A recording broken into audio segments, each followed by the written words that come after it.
षड्यंत्र है, वो समझना जरूरी है।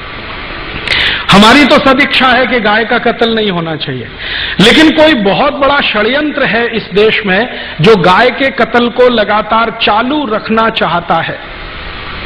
जब भी संसद में इस तरह की बहस होती है, कुछ ना कुछ इस तरह के सवाल खड़े हो जाते हैं।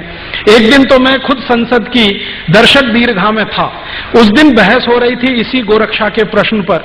मैं गया था कि आज देखें सांसद कौन किस समर्थन में है, कौन किस पक्ष में है। सारे सांसद एक बाजू में स्वर से बोल रहे हैं कि गोरक्षा होनी चाहिए।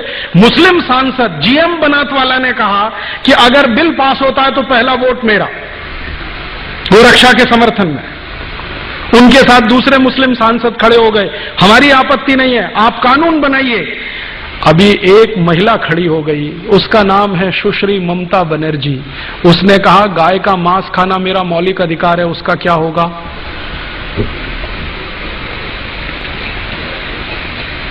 गाय का मांस खाना मेरा मौलिक अधिकार है, उसका क्या होगा?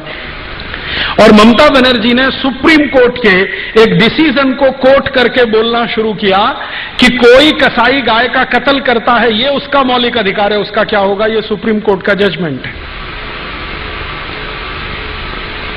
तो मामला कहां बिल्कुल होते होते फिर फिसल गया। इसी तरह से एक बार और हुआ, हमारी संसद में सब तय हो गया कि गोरक्षा का बिल पास ही हो जाना चाहिए, सब हो जाना चाहिए। एक महामहिम भारत देश में राष्ट्रपति पद का चुनाव लड़े हुए एक व्यक्ति जी स्वेल खड़े हो गए कि मैं गाय का मांस खाता हूं, मेरा क्या होगा? तो मैंने उनको एक खत लिखा था जिसका जवाब उन्होंने नहीं दिया। मैंने कहा आप गाय का मांस खाते रहिए अपने घर में काट के, ये कत्ल खाने तो बंद होने दीजिए। आपको गाय का मांस खाना है, आप अपने घर में कत्ल करिए, काटिए, उसे खाइए। आप में हिम्मत है तो अपने घर में गाय को काटिए, खाइए। आपकी बीवी बच्चे भी आपको देखें उसको काटते हुए, खाते हुए, पड़ोसी भी देखें आपको काटते हुए, काटते हुए, और अगली बार आप राष्ट्रपति पद का चुनाव लड़ें तो सबको पता तो चले कि ऐसा व्यक्ति इस देश में राष्ट्रपति बनना चाहता है। जवाब नहीं दिया उसके बाद, क्योंकि इस तर्क में क्या बुराई है? आपको गाय का मांस खाना है, ठीक है, खाइए ना, घर में काटिए, खाइए। ये कत्ल खाने क्यों चाहिए आपको?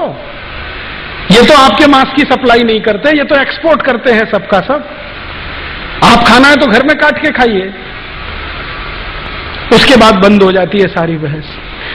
पिछले आजादी के 58-59 सालों में संसद में 4 बार गंभीरता से गोरक्षा पर बहस हुई है, प्रस्ताव पारित होने तक आया है, वोट करने तक नौबत आई है, लेकिन किसी न किसी कारण से वो अटकता गया है। कभी पंडित नेहरू के इस्तीफा देने की धमकी के कारण, कभी हमारे देश में सुश्री ममता बनर्जी जैसे खासदारों के ये कहने के कारण कि मैं गाय का मांस खाती हूं, मेरे मौलिक अधिकार का क्या होगा? कभी जी स्वेल के कारण, और कभी सवेरे विधेयक पेश किया और शाम को बहस करेंगे दोबारा, ये श्री अटल बिहारी वाजपेयी के बयान के कारण। हर बार ये हुआ है।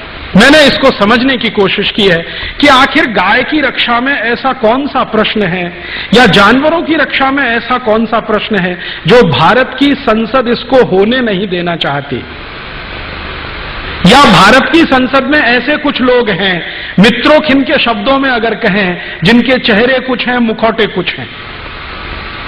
तो हम ढूंढना शुरू करें, हमारे नजदीक में ऐसे कितने पॉलिटिशियंस हैं, खासदार हैं, आमदार हैं, जिनके चेहरे कुछ हैं, मुखौटे कुछ हैं।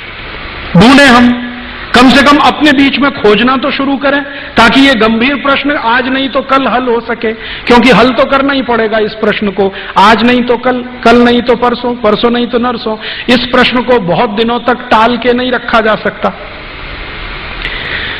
इसको ऐसे ही हल करना पड़ेगा जैसे कभी हमने कई गंभीर प्रश्न हल किए हैं। भारत पाकिस्तान के बंटवारे का प्रश्न था, बार बार टाल नहीं सकते थे तो हल किया, थोड़ा दर्द हुआ लेकिन हल हुआ। एक लाइन खींची गई कि वो पाकिस्तान है, ये भारत है।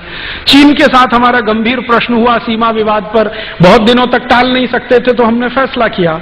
ये भी प्रश्न बहुत गंभीर है, क्योंकि भारत के करोड़ों लोगों की मान्यताओं से, आस्थाओं से जुड़ा हुआ है, और हमारे संपूर्ण भारत के जीवन से जुड़ा हुआ है। हम भारतवासी गांधी जी के शब्दों में अगर कहें कि हम सनातनी हिंदू हैं, गांधी जी जब ये ताल ठोक के कहते हैं कि मैं तो सनातनी हिंदू हूं, क्यों हूं? क्योंकि मैं पूर्व जन्म में मानता हूं। जरा इसको खोले, इसमें है क्या? दुनिया में भारतीयता को छोड़कर ऐसी कोई दूसरी सभ्यता नहीं है जो पुनर्जन्म में